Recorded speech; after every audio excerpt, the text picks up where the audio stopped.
Hoy continuamos con nuestra serie Arcos y Flechas, donde la semana pasada vimos la historia entre Joás y Eliseo, donde aprendimos lo siguiente, que solo tenemos una vida, que debemos darle la espalda al pasado y caminar siempre al futuro sin rendirnos. Vimos que Eliseo, el profeta, es el que se estaba muriendo y que Joás, el rey, era el que tenía esperanza, vida y recursos. Y podemos llegar a pensar que solamente vamos a pelear y daremos todo siempre y cuando tengamos los recursos de un rey o de un profeta. Pero ¿qué pasa cuando realmente no tenemos esperanza ni nada que ofrecer? ¿Qué pasa cuando tú ves tu vida y dices, la verdad es que yo no tengo algo que dar? Yo me comparo con otras personas, mi situación es tan difícil que veo los dones, los talentos que Dios le ha dado a otra persona, incluso dónde nació su familia. ¿Yo qué puedo ofrecer? Si fuera como el rey, pues pudiéramos dar algo, pero ¿yo qué puedo dar? Literal. ¿Qué hacemos cuando no tenemos ni arcos ni flechas? ¿Has estado ahí? ¿Has estado insuficiente en una situación donde dices, ya Dios no puede hacer nada conmigo? No te puedo ofrecer una promesa porque no cumplo. No puedo ofrecerte un recurso porque no tengo. Dios podrá usarnos ahí en ese momento. Dios podrá usar a seres quebrados, sin ilusiones. Veamos qué dice la palabra. Segunda de Reyes 6, 24, 25 dice, sin embargo, tiempo después, el rey de Aram reunió a todo su ejército y sitió Samaria. Como consecuencia hubo mucha hambre en la ciudad. Estuvo sitiada por tanto tiempo que la cabeza de un burro se vendía por 80 piezas de plata y 300,000 litros de estiércol de paloma se vendía por 5 piezas de plata. Cierto día, mientras el rey de Israel caminaba por la muralla de la ciudad, una mujer lo llamó. Mi señor el rey, por favor ayúdame, le dijo. Él le respondió, si el Señor no te ayuda, ¿qué puedo hacer yo? No tengo comida en el granero, ni vino en la prensa para darte. Pero después el rey le preguntó, ¿qué te pasa? Ella contestó, esta mujer me dijo, mira, comamos a tu hijo hoy y mañana nos comeremos al mío. Entonces cocinamos a mi hijo y nos lo comimos. Al día siguiente yo le dije, mata a tu hijo para que nos lo comamos. Pero ella lo había escondido. El pueblo de Israel estaba en guerra contra el ejército arameo. Estaban sitiados y la situación ya había llegado al colapso. Ya tenían el agua hasta el cuello y había personas que estaban nublando esa situación, su juicio, porque esta mujer no siente ningún remordimiento porque mató a su hijo, sino porque la amiga le quedó mal. O sea, no fue a quejarse con el rey cuando alguien le propuso eso tanta bajeza, pero fue a quejarse cuando le quedó mal. Y el rey, ¿qué hace? Le dice, si el Señor no te ayuda, ¿qué puedo hacer yo? Le está diciendo, criaturita, pues ¿qué quieres de mí? Dios que te ayude. Por algo Dios no salvó a tu hijo. ¿Yo qué quieres que haga?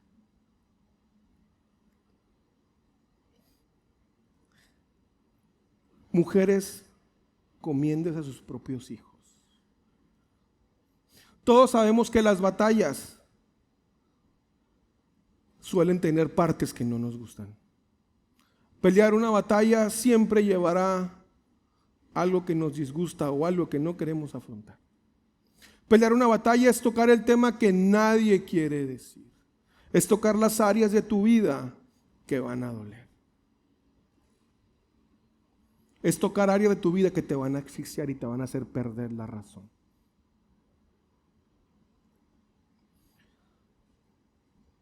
Pelear una batalla muchas veces traerá que pasemos por cosas desagradables, como estas que está pasando en este pasaje.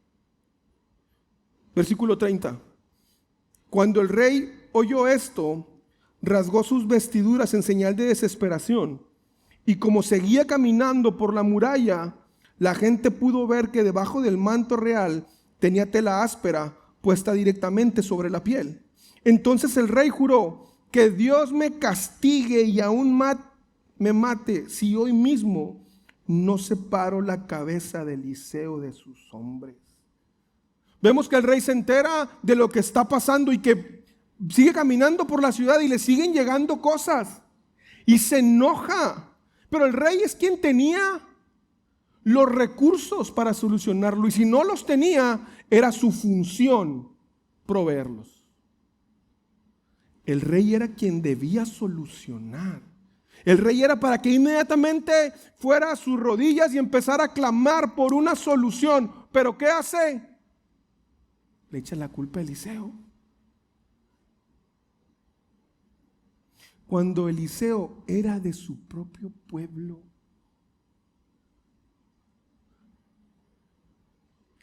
Quien tenía los recursos no estaba solucionando.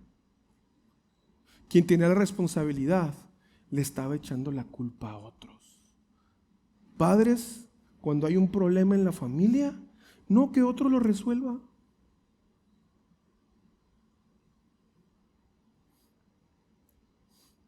Podemos ver que el tener los recursos o las posibilidades no es garantía de que tendremos el corazón correcto. Muchas veces que decimos: no, yo no doy más porque no tengo más. ¿De veras? No es garantía. ¿Por qué estaba tan enojado el rey con Eliseo? ¿Qué tiene que ver Eliseo ahí? Eliseo ni estaba ahí. Primera Reyes 18:41 nos puede dar una idea. Entonces Elías dijo a Acab: sube, come y bebe, porque una lluvia grande se oye. Y aconteció, estando en eso, que los cielos se oscurecieron con nubes y viento, y hubo una gran lluvia. Y subiendo Acab vino Jezreel, y la mano de Jehová estuvo sobre Elías, el cual ciñó sus lomos y corrió delante de Acab hasta llegar a Jezreel. Probablemente el rey tenía en mente esta escena cuando Elías, el maestro, tutor, guía de Eliseo, como lo quieras ver, había detenido una hambruna. Y al ser Eliseo un hombre de Dios, ¿qué pensó? Que Eliseo tenía que solucionar el problema, así como Elías lo solucionó. No, yo no lo voy a hacer, que Dios lo haga.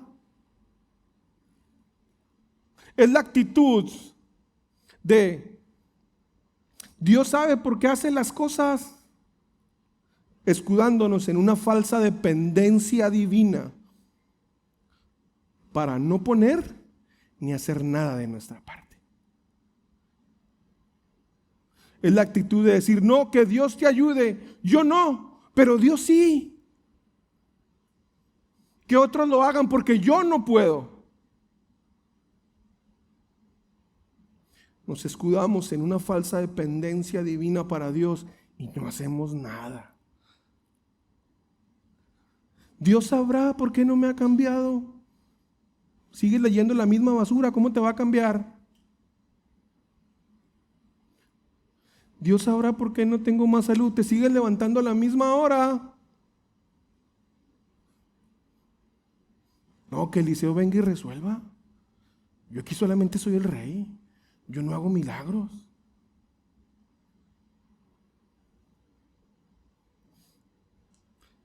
¿Qué hacer cuando no tienes nada que hacer para solucionar un problema así? Cuando tienes el problemón aquí encima. Dice: Señor, yo no tengo la capacidad que Él tiene. Yo no tengo los recursos que Él tiene. Y ni las ganas. ¿Qué hacer? Veamos la historia de 4 leprosos que nos muestran cómo debemos responder a este tipo de situaciones. Y lo primero que tenemos que hacer es reconocer nuestra condición. Segunda de Reyes, capítulo 7, versículo 4 dice: sucedió que había 4 hombres con lepra sentados en la entrada de las puertas de la ciudad. ¿De qué nos sirve sentarnos aquí a esperar la muerte?, se preguntaban unos a otros. Si nos quedamos aquí, moriremos. Pero con el hambre que hay en la ciudad, moriremos de hambre también allá si regresamos. Así que mejor sería ir y entregarnos al ejército arameo. Si ellos nos perdonan la vida, mucho mejor. Pero si nos matan, igual habríamos muerto. Ya era suficiente estar enfermo. Ya era suficiente estar enfermo de lepra. Ya era suficiente estar enfermo de lepra y en una hambruna. Y para cerrar con broche de oro, estabas en una batalla y en el bando que iba perdiendo.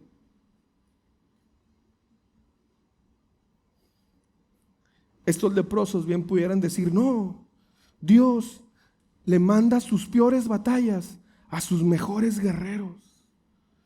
Muchas veces decimos eso para justificar en los problemones que nos metemos. O también puede decir como el meme: ya suéltame, Diosito, tienes más guerreros. Estos hombres tenían todas las razones para rendirse. Ellos no eran reyes que tenían algo que ofrecer. Ellos eran unos enfermos a los que ya no tenían nada que se les pudieran quitar. Eran 4 hombres que habían sido olvidados y abandonados por los suyos, con una enfermedad en su cuerpo que hacía que literalmente se estuvieran muriendo en vida. 4 hombres que por ley no podían acercarse a la ciudad. Vivían de la caridad. ¿Te imaginas una escena más difícil que esa?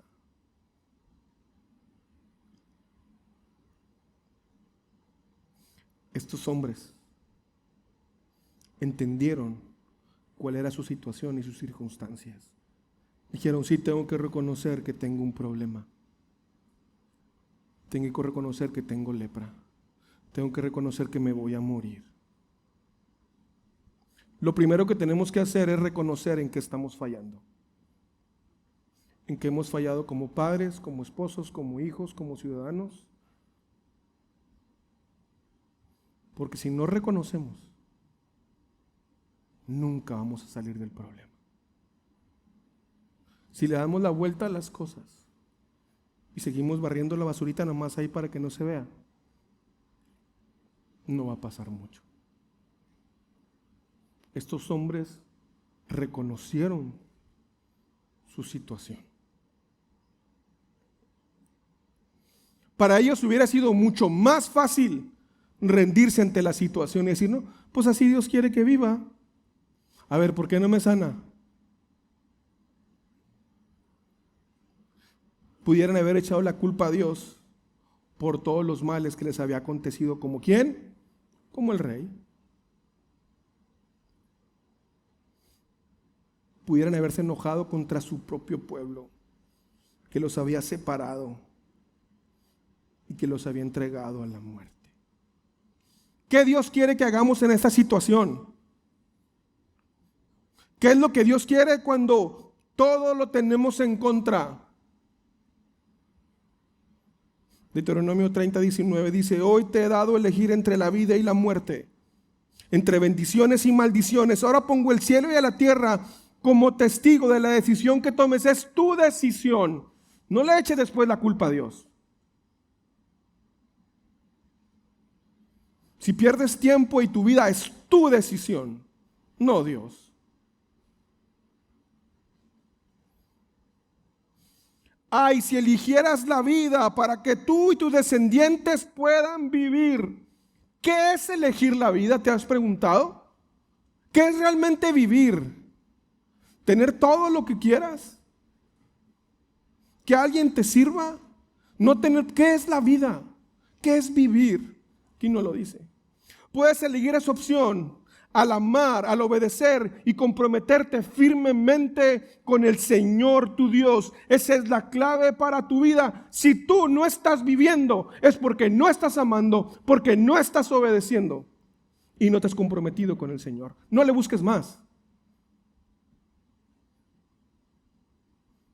La palabra nos dice que es vivir.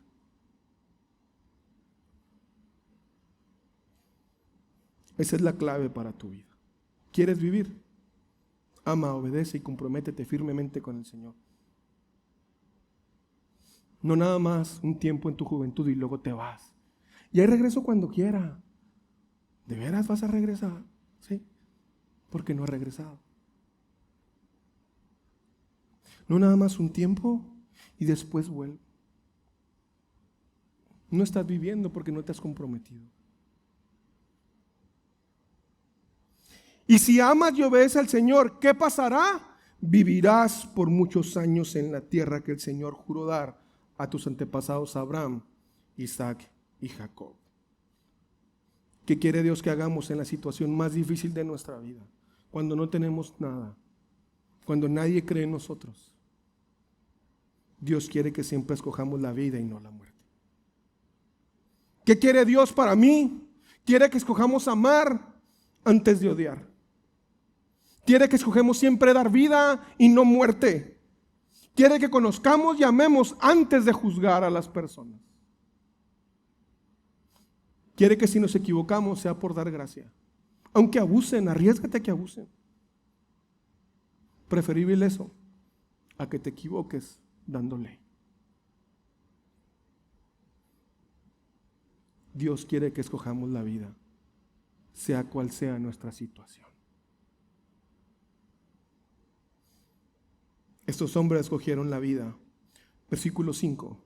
Así que al ponerse el sol salieron hacia el campamento de los arameos, pero cuando se aproximaron al límite del campamento no había nadie. Al escoger la vida, ellos decidieron lo que ellos podían hacer. Sí sabían su situación. Tal vez no decidieron sus circunstancias. A veces sí, estás ahí porque te metiste en problemas tú solito, pero esa es otra historia. Decidieron cómo iban a vivir. Ellos sabían que tarde o temprano iban a morir, pero ellos decidieron cómo vivir. Sabían que la lepra los iba a matar. O la lepra o los arameos, lo que hicieron fue decidir cómo vivir. Los leprosos prefirieron morir a causa de cualquier cosa menos del temor. El temor es una lepra que nos va quitando la vida poco a poco. Y nos convence de que no arriesgando nada es como mejor estaremos. Pero al final nos daremos cuenta que lo que creíamos una fortaleza realmente era una prisión. Los leprosos avanzaron no con miedo ni con culpa, sino entregando lo poco o mucho que tenían por hacer. Nada más. Versículo 6. Pues el Señor había hecho que el ejército arameo escuchara el traqueteo de carros de guerra a toda velocidad, el galope de caballos y los sonidos de un gran ejército que se acercaban. Por eso gritaban unos a otros: el rey de Israel ha contratado a los hititas y a los egipcios para que nos ataquen. Así que se llenaron de pánico y huyeron en la oscuridad de la noche. Abandonaron sus carpas, sus caballos, sus burros y todo lo demás, y corrieron para salvar la vida. Cuando nosotros hacemos lo que podemos hacer, es cuando dejamos a Dios ser Dios. Dios estaba haciendo lo que ellos no podían hacer. Y ellos ni enterados. ¿Cómo vieron la mano de Dios moverse? Porque Dios iba a mover, con ellos o sin ellos. ¿Cómo la vieron moverse? Cuando hicieron lo que podían hacer. No más, no menos.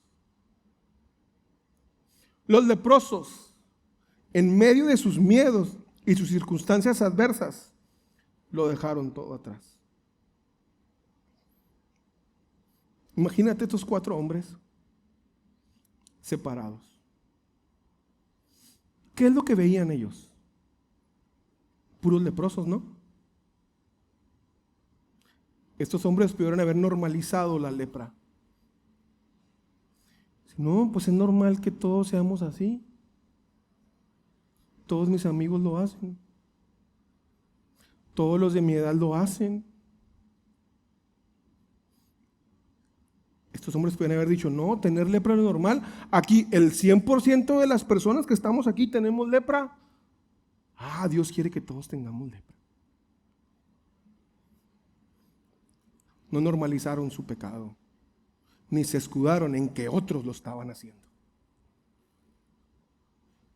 ¿Cuántas veces decidimos solo quedarnos en medio de nuestra desesperación y no avanzamos a ver lo que Dios puede hacer? Sí, porque podemos gritar y llorar y decir lo que tú quieras, pero mientras no avancemos, no veremos ver a Dios moverse.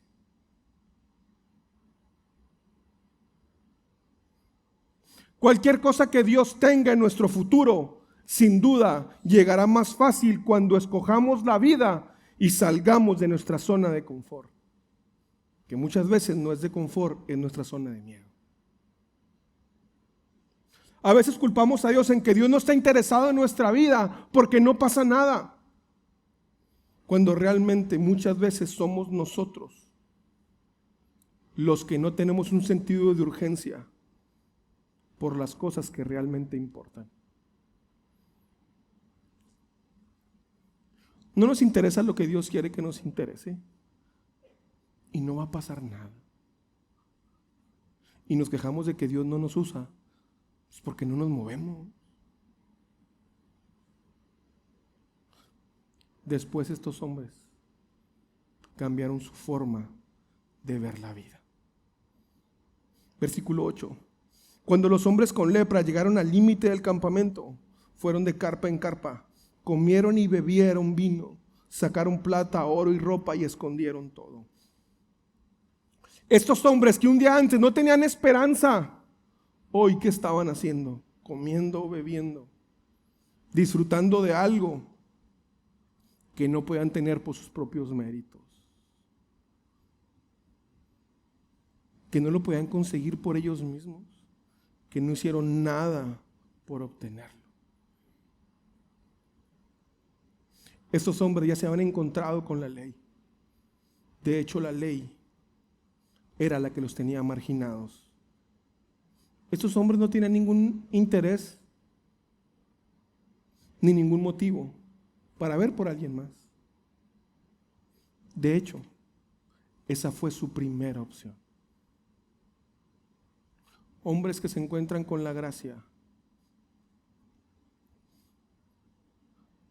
Hombres que se encuentran con una bendición de Dios. Y al principio sí agradeces, ya después exiges.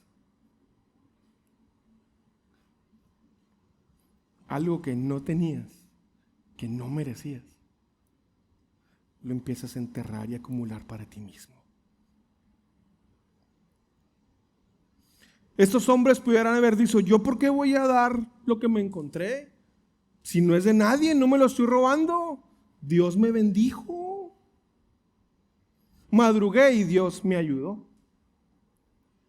Nunca nadie me dio nada. Solo recibí insultos. Y ahora que los demás le hagan como puedan. No se quejen porque simplemente están cosechando lo que sembraron. Comieron y bebieron vino, sacaron plata, oro y ropa y escondieron todo.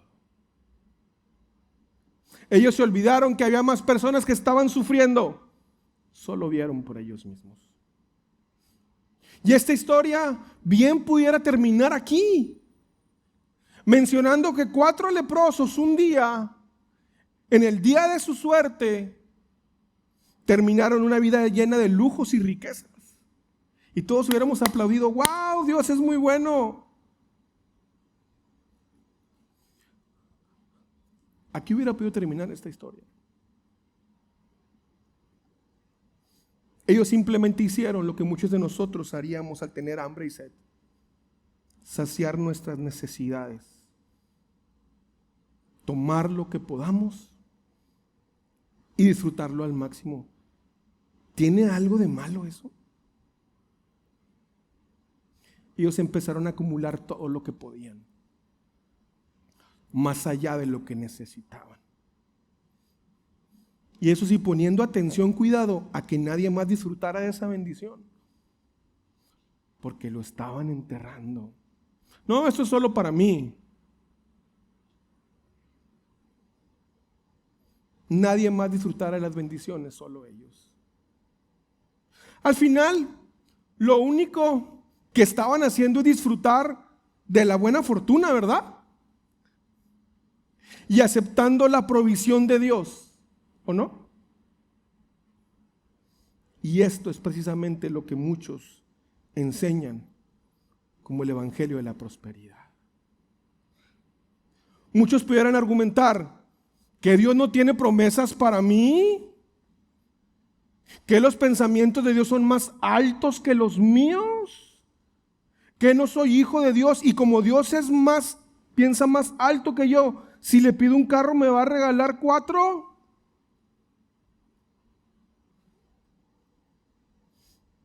Que Dios no tiene la intención de darme bendiciones hasta que sobreabunden.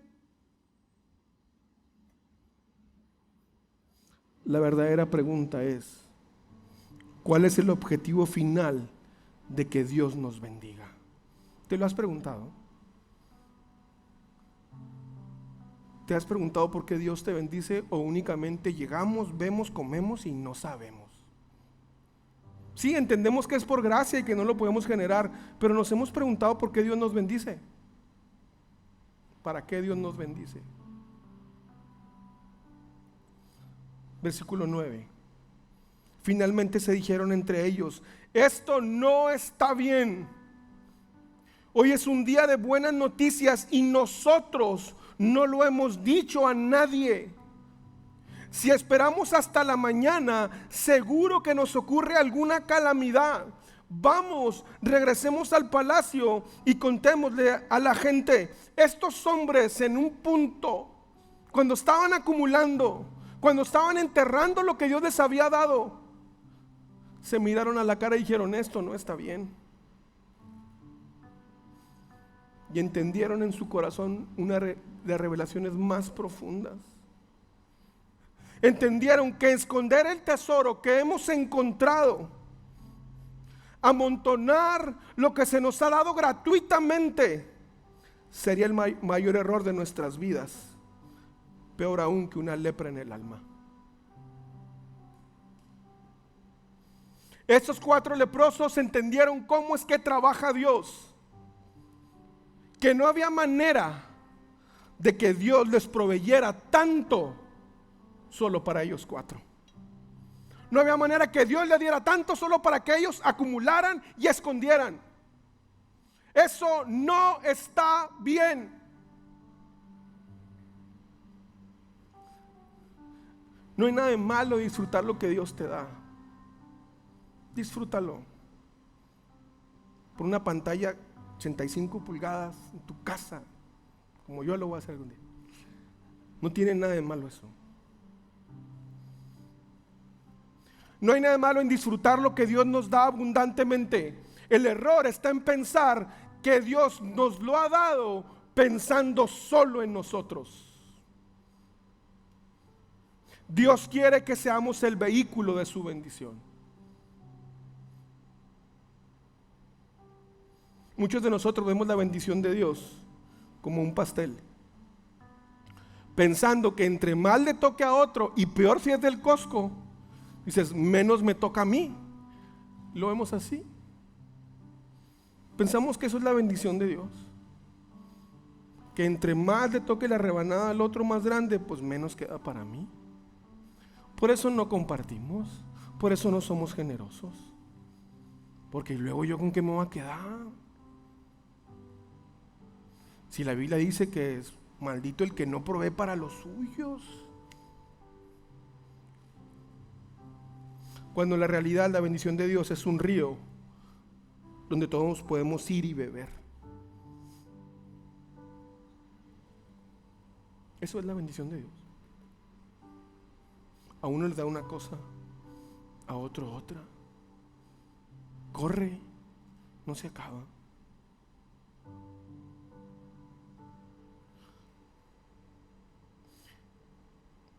Versículo 10. Así que regresaron a la ciudad e informaron a los porteros lo que había sucedido. Salimos al campamento arameo, dijeron, y allí no había nadie. Los caballos y los burros estaban atados y todas las carpas estaban en orden, pero no había ni una sola persona. Entonces los porteros gritaron la noticia a la gente del palacio. Entendieron la urgencia que era actuar, no esperar a mañana, no esperar a cuando esté mejor, no esperar a cuando me den ganas, no, ya actuar. 4 personas que un día antes su esperanza era solo vivir un día más, que no tenían nada de esperanza, no tenían nada que ofrecer, se encontraron siendo el vehículo de la bendición de Dios para un pueblo que estaba desesperado. Cuando nos decidimos ir más allá de nuestras expectativas, nos volvemos una fuente de vida. Dejemos de utilizar nuestras crisis como excusas para no afrontar nuestro futuro.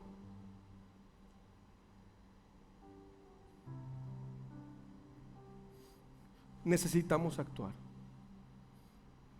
porque nuestras decisiones afectan a quienes nos rodean y a los que vendrán. Yo estoy frustrado porque veo jóvenes que todo el día tienen sueño, jóvenes que no cuidan su templo, creyendo que siempre tendrán la juventud y no pueden hacer nada más adelante, creyendo que serán eternos y no se administra. Tienes que actuar desde ahorita. Familias yendo a la bancarrota, una compra sin intereses allá, otro gasto acá, otro gasto allá, sin entender que las decisiones afectan a los que nos rodean. ¿Es importante la oración? Claro que sí. Y lo vemos como algo muy espiritual los cristianos naturalmente. No olvidemos que actuar también es espiritual.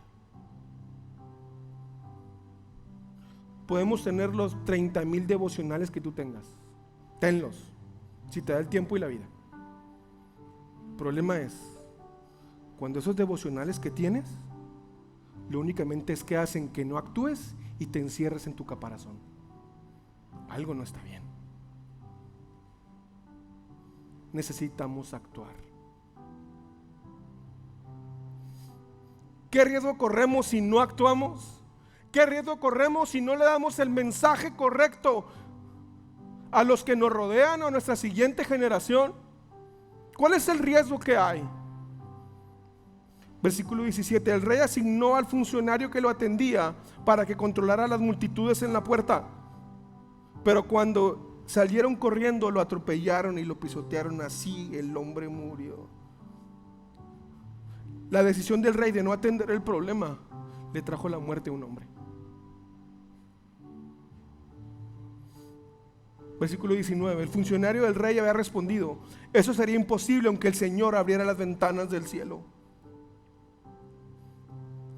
Y el hombre de Dios había dicho: lo verás con tus propios ojos, pero no podrás comer nada de eso. La decisión del rey, quien tenía los recursos, un rey que solo puso excusas y no actuó. No poner excusas y no actuar nos puede llevar a que no veamos la mano poderosa de Dios en nuestra vida.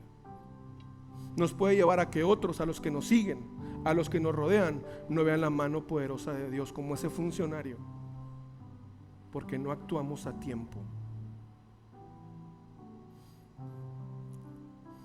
Y estamos en la gracia, no se nos olvide. No quiere decir que tendremos un final trágico como este funcionario. Lo triste es que decir, si estoy en la gracia no voy a tener un final trágico, Dios me ama, todo bien. Lo triste es que estando en la gracia no le creamos a Dios. Entonces, ¿actuamos como estamos, como en la gracia, o como que no estamos? Eso es lo triste. Que estando en la gracia veremos cómo otros avanzan su fe mientras nosotros seguimos con los mismos problemas, los mismos hábitos, las mismas consejerías. Estando en la gracia, siendo hijos. ¿Por qué? Porque no actuamos. Que estando en la gracia no agarremos todas nuestras flechas y las golpeemos hasta el cansancio. Que estando en la gracia nos conformemos solo con ser aficionados y no facilitadores de milagros. Que nos conformemos solo con decir, no, muy bien, qué bueno que hacen. Yo no puedo, estoy ocupado. No, que haga el pastor, los servidores. No, sueldo triste. Que la puerta está abierta para todos y nos conformamos simplemente con ser los que echamos porras. No más. Estando en la gracia.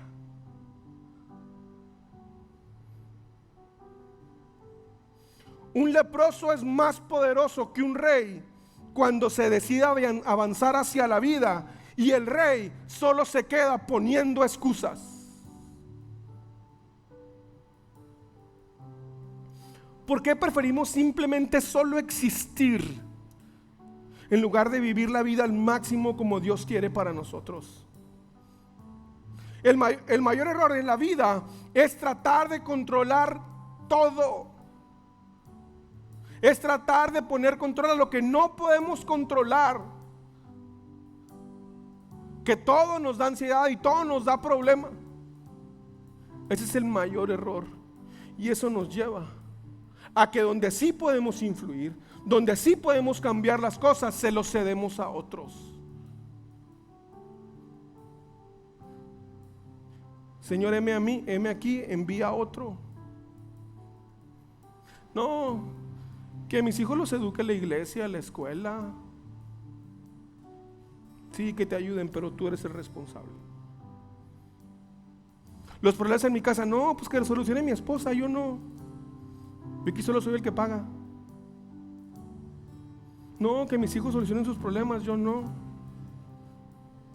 Estoy muy ocupado generando dinero, preocupándome por situaciones en otros países que no nos afectan. Y descuidamos lo que sí podemos cambiar. La pregunta más importante en nuestra vida es: ¿decidiremos vivir o solo nos quedaremos sentados esperando a que la muerte nos encuentre? ¿Qué vamos a hacer cuando veamos a Cristo cara a cara? ¿Qué nos va a encontrar haciendo? ¿Poniendo pretextos o extendiendo su reino? ¿Qué vamos a hacer? Le vamos a decir: Señor, es que no me usaste, es que no estuviste. Esa es la pregunta más importante en nuestra vida. Nos vamos a quedar sentados solamente a esperar la muerte. Estando en la gracia, vamos a hacer eso. Quiero hacerle una pregunta que se lleve de tarea. ¿Usted cree que tiene menos posibilidades que un leproso dejado en el desierto, en medio de la guerra, del bando que va perdiendo? ¿Usted tiene ese concepto de sí? Si su respuesta es no, entonces Dios no ha terminado contigo y tú aún puedes bendecir a alguien más. ¿Cómo crees que Dios te ve? Dios no ha terminado contigo. No dejes que el miedo te detenga. Entrega tu vida, golpea hasta la última flecha y no te detengas.